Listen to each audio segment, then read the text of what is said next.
Morning students. आज हम पढ़ेंगे thermal engineering and heat transfer FE 303। उसमें यूनिट फर्स्ट है स्टीम नोजल। उसमें आज हम टॉपिक देखेंगे डेफिनेशन ऑफ स्टीम नोजल की परिभाषा, स्टीम नोजल के प्रकार, flow of steam through convergent divergent nozzle. सबसे पहले हम देखेंगे कि नोजल क्या है। नोजल एक डिवाइस होती है जो किसी भी प्रकार के तरल हैं या कोई भी लिक्विड है, उसको अगर नोज़ल में से पास करवाया जाए तो उस लिक्विड की, उस तरल की जो वेलोसिटी है उसको बढ़ाना और प्रेशर है उसको कम करना। तो नोज़ल का फंक्शन क्या होगा कि कोई भी लिक्विड अगर नोज़ल से पास हो रहा है तो उस लिक्विड की जो वेलोसिटी है उसको बढ़ाएगा, वो वेलोसिटी को इंक्रीज़ करेगा, और प्रेशर है उसको डिक्रीज़ करेगा, मतलब प्रेशर को कम करना। यह किसका फंक्शन होता है? नोज़ल का। तो स्टीम नोज़ल है वह हमारे जो स्टीम टरबाइन होते हैं उसमें बॉयलर से जब भी स्टीम बनती है, फिर इसके बाद में हमारा क्या होता है, जो टरबाइन पर स्ट्राइक करवाते हैं, तो उससे पहले हम एक डिवाइस लगाते हैं स्टीम नोज़ल। वो क्या करेगा कि जो भी स्टीम है उसकी वेलोसिटी को इंक्रीज़ करेगा, मतलब उसकी जो काइनेटिक एनर्जी है उसको बढ़ाएगा। तो जो बढ़ी हुई जो काइनेटिक एनर्जी, मतलब जो भी स्टीम है हाई वेलोसिटी से, मतलब बहुत ज़्यादा हाई वेलोसिटी से टरबाइन पर स्ट्राइक करेगा, टरबाइन की जिससे जो ब्लेड हैं उस पर स्ट्राइक करेगा, और टरबाइन हाई वेलोसिटी से रोटेट होगा, हाई स्पीड से रोटेट होगा। ठीक है।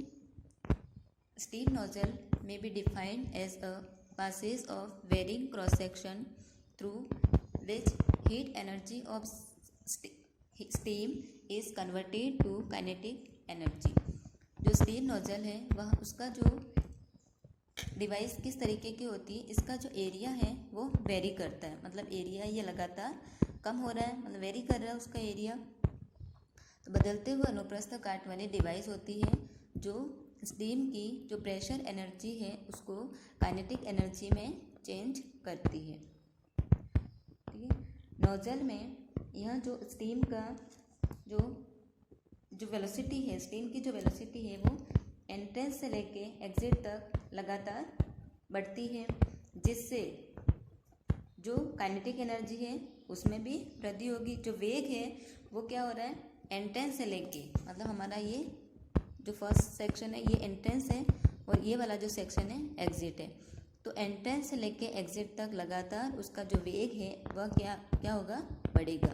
तो उसकी वजह से क्या होगा, जो उसकी काइनेटिक एनर्जी है उसमें वृद्धि होगी। तो काइनेटिक एनर्जी में यह वृद्धि दाब और एंथैल्पी दोनों में कमी के कारण होती है।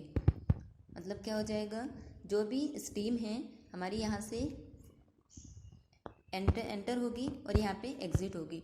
तो जैसे स्टीम यहाँ से इधर फ्लो होगी तो लगातार उसका जो वेग है वो बढ़ेगा, वेग बढ़ेगा, उससे क्या होगा, जो काइनेटिक एनर्जी है वहाँ भी बढ़ेगी। तो जो काइनेटिक एनर्जी में जो ये वृद्धि हो रही है वो, उसकी वजह से क्या होगा, जो प्रेशर है और एंथैल्पी दोनों में कमी होगी। ठीक है। अब हम देखेंगे वर्किंग।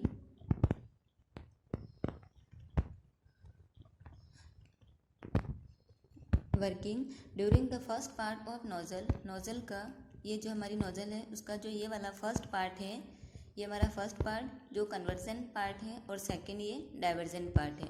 तो during the first part of nozzle the steam increase its velocity. तो फर्स्ट पार्ट में क्या होगा, जो भी स्टीम है उसकी वेलोसिटी है वो क्या बढ़ेगी, वेलोसिटी इंक्रीज होगी। And then the latter part of nozzle के ये जो बाद का भाग है इसमें क्या होगा, in which the steam derive more in volume than in velocity. तो जो भी स्टीम का जो वेग है वह उसके वॉल्यूम से ज़्यादा मात्रा में प्राप्त होगा। ठीक है। अब हम कुछ ध्यान रखने वाली बात है इसमें कि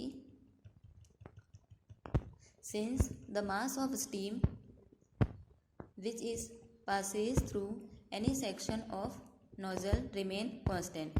जो भी स्टीम है उसका जो मास है वह हमारा हर सेक्शन पे कांस्टेंट होगा, मतलब जो मास है वो वेरी नहीं करेगा। हर एक सेक्शन पे अगर हम देखेंगे हर एक पॉइंट पे, तो जो मास है वो कांस्टेंट होगा। The variation of steam pressure in the nozzle depends upon the velocity, specific volume and dryness fraction of steam. तो इसमें क्या होगा, वेलोसिटी इंक्रीज हो रही है तो प्रेशर क्या हो रहा है, कम हो रहा है।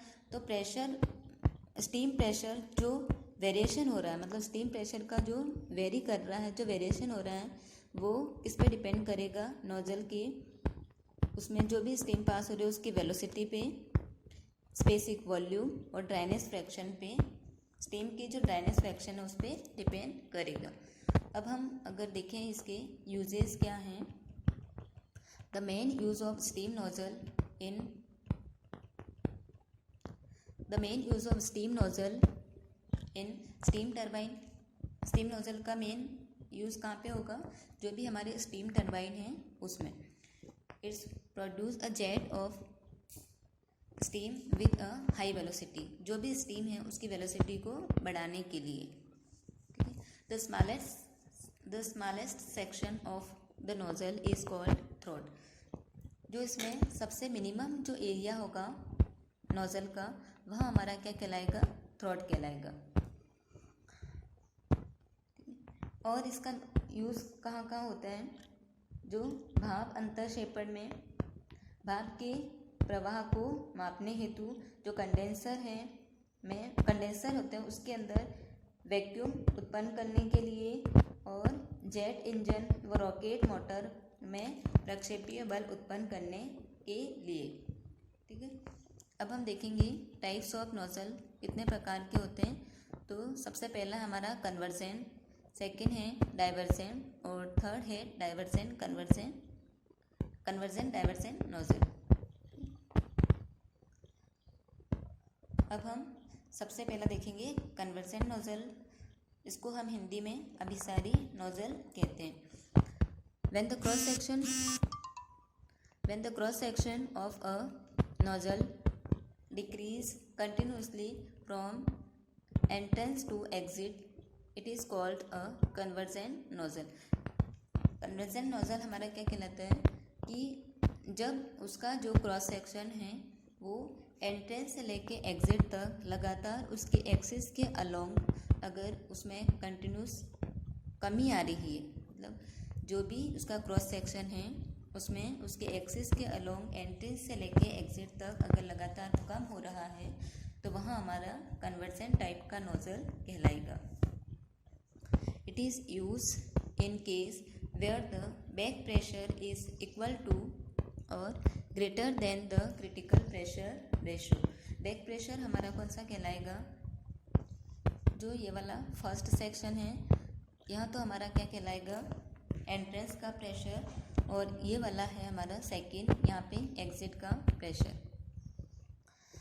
तो जहाँ पे भी जो स्टीम है एग्जिट कर रही है उस टाइम जो भी प्रेशर है वह हमारा क्या कहलाएगा, बैक प्रेशर। और क्रिटिकल प्रेशर रेशो हमारा क्या कहलाएगा, इस डायग्राम के थ्रू देखेंगे कि क्रिटिकल प्रेशर रेशो ये वाला हमारा एंट्रेंस है, ये थ्रोट है और ये वाला एग्जिट है।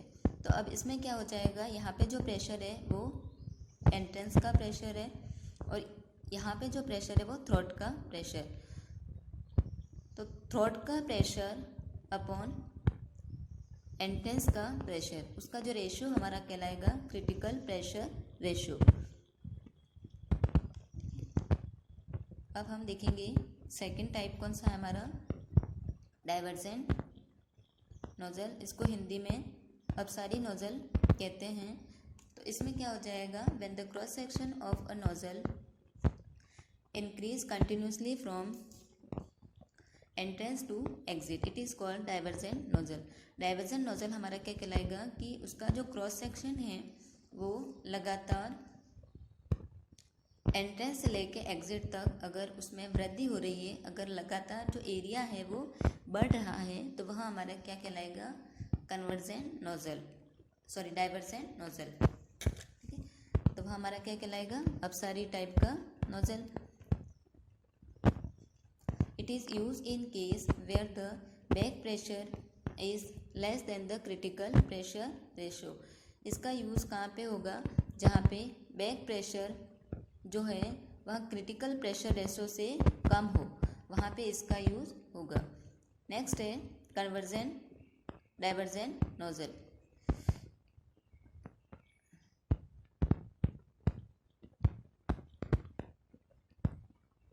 Convergent divergent nozzle. When the cross section of a nozzle first decreased from its entrance to throat, जो फर्स्ट पार्ट है एंट्रेंस से थ्रोट तक, वहाँ पे तो क्या होगा, जो एरिया है वो लगातार कम हो रहा है, and then increase from throat to exit, throat से लेके एग्जिट तक जो एरिया है वह लगातार बढ़ रहा है, तो वह हमारा क्या कहलाएगा, कन्वर्जेंट डाइवर्जेंट नोजल। अब हम देखेंगे working.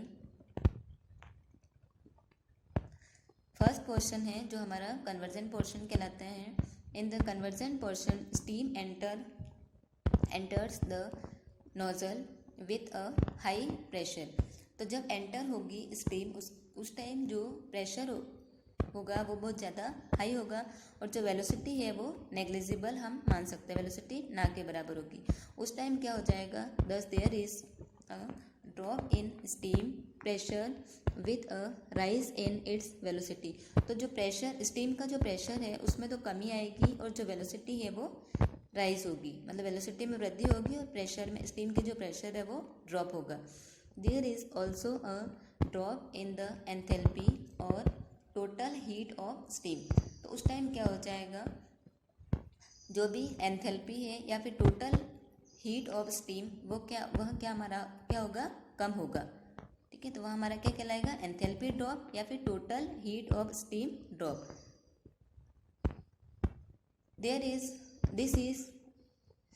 This drop of heat is not utilize in joining some external work. तो यह हमारा जो हीट में ड्रॉप होगा वह हमारे कुछ एक्सटर्नल वर्क के लिए यूटिलाइज नहीं होता, बट इससे क्या होगा, ओनली काइनेटिक एनर्जी है वो कन्वर्ट होगा। ठीक है, उसमें क्या हो जाएगा, ओनली काइनेटिक एनर्जी में कन्वर्ट होगा, बट उसका कुछ एक्सटर्नल वर्क नहीं है। सेकेंड वाला जो पोर्शन है उसमें क्या हो जाएगा, in the divergent portion there is further drop of steam pressure with a further rise in its velocity. तो उसमें क्या हो जाएगा, वापस जो स्टीम प्रेशर है उसमें ड्रॉप हो रहा है, और जो वेलोसिटी है वो राइज हो रही है। Again there is a drop in the enthalpy और टोटल हीट ऑफ स्टीम। तो उसमें वापस क्या हो रहा है कि जो एंथैल्पी में ड्रॉप हो रहा है या टोटल हीट ऑफ स्टीम में ड्रॉप हो रहा है, तो वह हमारा क्या करेगा, वापस जो काइनेटिक एनर्जी में कन्वर्ट करेगा। ठीक है, कुछ और ध्यान रखने की बात है इसमें कि the pressure at which the steam leaves the nozzle is known as back pressure. जब नोजल क्या कर रहा है हमारा कि प्रेशर, मतलब जो मतलब जहाँ पे जो वेलोसिटी स्टीम है वो लीव हो रही है, जहाँ पे वो छोड़ रहा है एग्जिट पे, वह हमारा क्या कहलाएगा, बैक प्रेशर। एग्जिट का प्रेशर हमारा क्या कहलाएगा, back pressure. No heat is supplied और rejected by the steam during flow through a nozzle. तो नोजल में क्या हो रहा है, ना तो हीट कोई सप्लाई होगी और ना ही रिजेक्टेड होगी, therefore it is considered an isentropic flow. तो ये हमारा क्या कहलाता है, isentropic flow, and the corresponding expansion is considered as an isentropic expansion. ठीक है, आज के लिए बस इतना ही, धन्यवाद।